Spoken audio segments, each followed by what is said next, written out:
This is Mark from the White Grape Podcast. Just wanted to come to you guys with a fresh episode. It's been quite a while. I think around 7 years or so. 10 years, 12 years, a few weeks, who knows. Time flies when you're having fun. And I'm having a lot of fun. So, time has been flying. Okay. So again, this is Mark from the White Grape Podcast. Excuse my dull tone today. I don't have too much energy. It has all been stolen from me in my sleep by a succubus.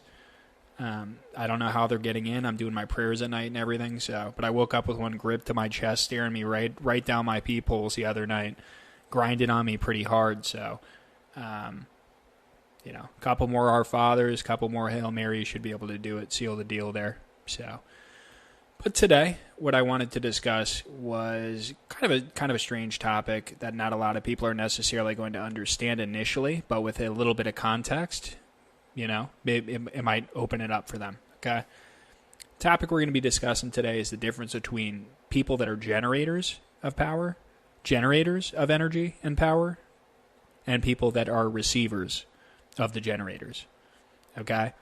And I don't know if that necessarily makes sense. You could also look at it as, empaths or people that are emotional sponges that pick up a lot, right?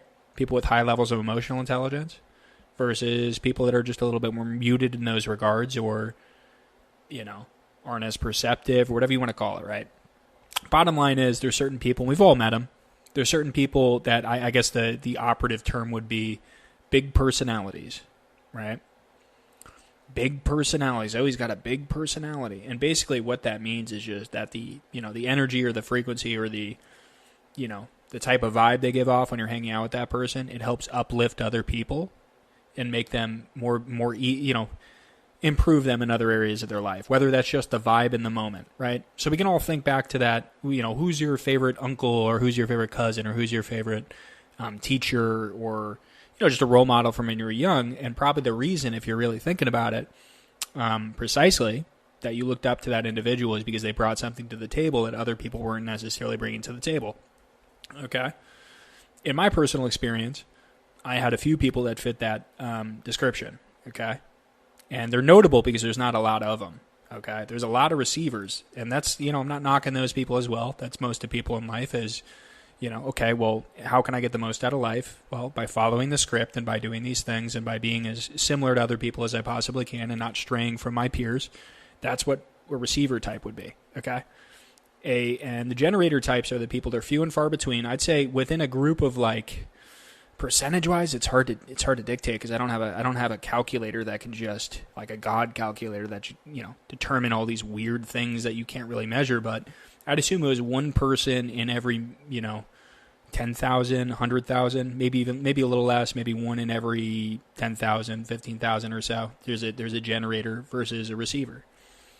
And those people stick out like sore thumbs because they're the lives of the party, right? The guy coming in where it's boring, the function's boring before they show up, and then when they show up, the bottles start coming out, people start, their personalities start opening up. Other people that might have been more quiet or more withdrawn start contributing to the conversation. The music starts getting louder. You understand what I mean? There's certain people where their energy alone is almost like a stimulator to other people, where they need that jump start, if that makes sense. And again, those people are few and far between, because life tells you it's better to be a receiver than it is a generator, because generators get used, they get abused, overlooked oftentimes. And I know this is an odd topic, but the reason I was thinking about it is because I had the anniversary of a buddy of mine from high school's death. He got shot. I'm not going to go into too many details, but this was a long time ago. This was like 6-7 years ago, right? And I'm not going to go into the details. Basically, long and short of it, unfortunately, the guy died from a shooting situation. And what was kind of strange to me was that I was unfortunately not able to make the wake because I was out of state. So like an emergency came up. It happened when I was in a position where I wasn't able to fly back or drive back. And this guy was like life of the party personified, fun guy to be around, great personality, always making people laugh, always bringing weed, or, back when I smoked, always bringing weed, always bringing, booze to, just to lighten the moods or to have people, letting people use stuff for free. Just like if you see someone being quiet over in the room, just coming over, giving them some energy just to, even if wasn't necessarily interested in talking to that person, he would still contribute. or try to get that person to come out of their shell, if that makes sense. And he, was looked down, despite all these qualities and these traits that people seem to love. Oftentimes it leads to those individuals with those generator qualities that we were discussing. It leaves them alone, or not with a lot of, with people that enjoy their presence but don't necessarily want them around too much because they steal the energy or they steal the vibe or they steal, guys are competitive, girls are competitive, yada, yada. Get the point. It's a good vibe, but if it's around too much and you're too dominant with it, then it can, it can also be extra, as the kids say, right? So it's important to strike a balance. But the reason I bring up this individual, who is definitely a generator type, is because, the types of people that showed up to his funeral and his wake.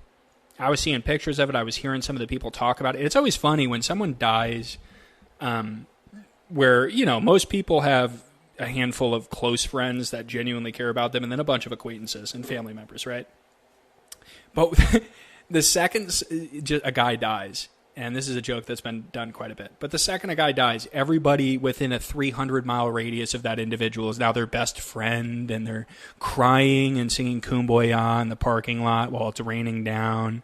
And, it's like, the mom's crying, and, like, there's this whole group hug going on. It's like, sorry, who are you? It's like, I'm just some cousin of some guy who didn't know your son. I'm just here because I like funerals.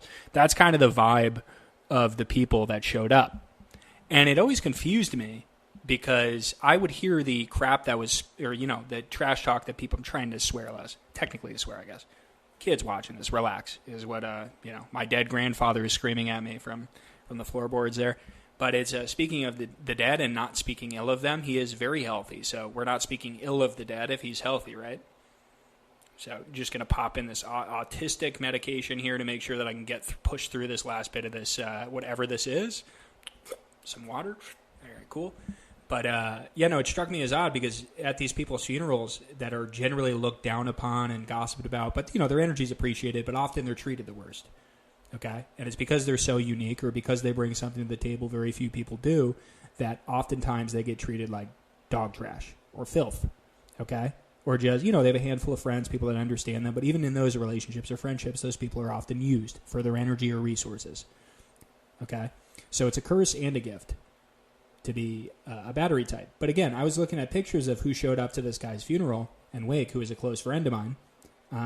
And I just found it funny that although I was out of state and I had a genuine reason for not being able to show up, it was very quick. So you see, he was basically executed. He was like shot a bunch of times. So they're not going to have an open casket. And I'm not trying to be funny about that. It just is what it is. So they're not going to have an open casket for it. They're not going to have, a wake. It would be pretty uniform because it needs to happen quickly in a situation like that, unfortunately, right? But seeing the people that were there, half these people I overheard talking about him, right? Just saying the worst type of stuff. Oh, he's a bum. He's felt... Because this kid was the first one to smoke weed and start drinking and, like, dealing. And the first person to do it usually gets the worst treatment. And then for some reason that stigma remains even when people... in high school, the first person to smoke or drink was always viewed as, oh, that kid's wild. What a scumbag. But then everyone's doing it a year later, right? And it's just a normal thing. But for some reason, that stigma of being a scummy guy still sticks around despite literally everybody and their mother starting to do that stuff the next year. So just strange, because I watched throughout my childhood this guy get treated like absolute dog trash by most of the people around him. Teachers giving up on him, guidance counselors giving up on him, family members giving up on him, friends giving up on him. And it's like, and meanwhile, this guy's like, when you hear him actually speak, he was actually pretty reasonable, right? It's not, I think he got frustrated because he recognized he was not being treated fairly or correctly versus other people.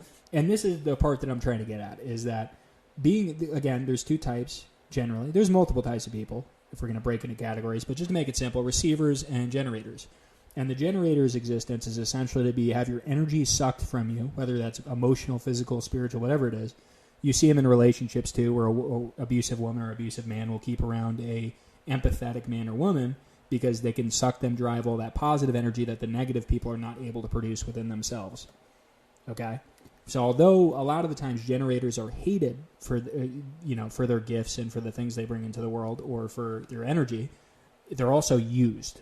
Okay? So you can come to a realization at some point if you're one of these generator types with a unique personality that, oh, these people around me don't actually like me. They just enjoy the energy I bring to the table, and it helps them succeed in business, or it helps them succeed with getting girls, or whatever it is, you know what I mean? And you come to the realization that not only are you not being appreciated or understood or even liked, you're just a commodity for people to use, okay? And a lot of people, this is an odd topic, but it's very specific to a lot of people I've met, right? Another example, I had an uncle, very, very a character, a funny guy, okay? One of the few ones that I still kind of interact with to this day, okay? Well, he's passed away, so not to this day. But you get the point. One of the ones I still have a soft spot for. Very funny guy, kind of lived freely, kind of a rolling stone in a sense, but just loved adventure, loved camping, loved meeting new people, loved just going places for the sake of it and just experiencing life. And when I look at how people, back in the day, my dad and other people around me who were a little bit more, rigid, structured, like calendar type guys, they would look at him and go, well, that's just, he's floating in the wind. There's no purpose there. There's no payoff there because what are you going to do? That until the day you die and never put down roots? But again, who actually lived a life is a question that I would like to be, brought into question there. Out of the two people, out of the person that just follows the formula and does everything they need to be accepted by society or the group, and the person that just goes off and lives even if it's a weirdo type of existence to some people, which of the two is actually more free and experiencing a real life out of the two of them? Because a lot of people, and this is the secondary part, this is kind of connected, maybe not so, but a lot of these receiver types, or the receiver of the generator, which is a majority of people, they go, okay, so what group can I be accepted to? What group, club, regardless, insert term here, can I join where I'm going to have assured friends and like support and people to go do stuff with and all this stuff. And it's almost an afterthought on whether or not you actually like those people, because most people just want to be accepted into a group. Because again, these receiver types that can't generate that unique energy or that life source energy, whatever you want to call it, not to get too woo-woo about it, but that life source individualistic unique energy that can't really be gotten anywhere else because God's made us all unique, right? So we all bring different traits and different skills and advantages to the table, and we all have weaknesses as well. So what happens is when these receiver types recognize that they're being treated poorly, or generator types realize they're being received poorly, and they recognize how valuable their essence and energy is, they go, well, if I acknowledge my worth and value to these people who can clearly see it, they're just never going to acknowledge it because it would make them feel weak in comparison, or it would, they would get angry and, competitive or whatever. So when those people realize they're never going to be treated fairly by the people that are using them, frankly, they typically pull away. And what I've seen in almost every situation with the really unique, like the battery types that people suck dry without even realizing they're doing it, the world is a vampire, a.k.a. Billy Corgan line to quote there. World is a vampire. Everyone's draining energy from something. If you're eating a carrot, you're taking the carrot's life. If you're eating a cow, you're eating the cow. If you're eating an apple, you're eating an apple. If you're stomping on a bug, that bug had a right to live just as much as you did, right? To quote Lincoln as well, right? Scattershot type episode. But the point being that once people who really bring that energy to the table, and I've seen it repeatedly, recognize that they're being mistreated, or recognize that it's just, well, if I stay here, I'm just going to stagnate, and I'm just going to be like a battery source for these people so that they can never heal or, deal with their own issues. So those types either float around or they end up... The point being, there's two types. You get it? Batteries and receivers, okay? And there just happens to be a lot more of the receiver types because a lot of people don't know. And it's not necessarily that people don't have that within them. Everyone does to some extent. It's just a measure of whether or not, as, excuse my language here, but as gay and flowery and High School Musical-y-ish as this sounds, everyone does have the ability to have that unique energy. It's just that most people are not willing to be true to themselves enough to acknowledge that they have their own unique likes and dislikes. Because most people just want to belong to a group. It's the nature of life. Imagine being, so here's an example in nature. Imagine being some sparrow bird, some kitten, whatever you want to call it, the baby sparrow. And you got three of your brothers with those stupid little open mouths going, oh, give me a worm. The stupid thing they do when they look like they have palsy or whatever, opening up their mouths. And no insult to anyone with cerebral palsy. I think you guys are sweethearts, but it's just a term, you see. to explain how baby birds look with their little deranged mouth open, like, begging for food, handouts. It's like welfare, right? So, in nature, you're never, I'm a generator. I've got a unique, no one cares. Get out of the nest. And they'll just push you out and you'll hit the ground going 50 miles an hour if you don't serve a purpose. So, unfortunately, what happens with these unique battery generator types throughout life is that they don't necessarily fit into school. They don't necessarily fit in clubs or in environments. And it's not because they're better and cooler. It's just they're living their authenticity. And a lot of people in this life are not living authentically. They're living what they think they're supposed to be doing, which is fine. That's how most people are going to live. And that's how you'll most likely find success, unfortunately, because it's that's how the world's set up. So it's not blaming anyone for going the mundane route, but it's like there is challenges in both areas, okay? What I'm getting at is that these, like the battery types, the generator types with unique personalities, you'll hear this a lot with people that are successful in business or stand-up or the industry or whatever. You'll hear in interviews them saying, I was really treated like garbage when I was growing up, or I was really kind of cast away and looked at as like, he's never going to be anything. And it develops kind of like a chip on those people's shoulders as well, and they either rise to the occasion, because when you're told your entire life you're a failure, you're told you're discouraged by people who are actually benefiting from your presence. They just don't want to let you know how much they're benefiting from your presence, because if you, like a toxic relationship, if you acknowledge, how much value somebody has, they might recognize that and go to a different place where that value might be reimbursed a little bit more accurately to what their value is. You understand what I mean?